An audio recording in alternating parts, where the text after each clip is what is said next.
let me remind you. Let me remind you how Vidic got bloodied on the field. Got off, rub the blood off, chop him up, go back on. Deal concussion later. You man keep forgetting how big Vidic dive in an attacker, in an Adebayo head to stop a shot. You man keep forgetting how him twist up and turn up the Tottenham defender when I try to score. You man forget all them things, bro. You man forgetting all those things. You man forget how critical Vidic was. But I'm here to remind you, fam. I am here to remind you. Now, Vidic, one of the best defenders you have ever seen in the Premier League.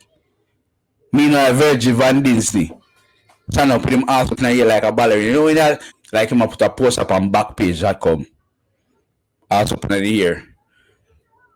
And a Virgil van Dijk, Virgil van Brian Lara, Virgil van Shivnarine.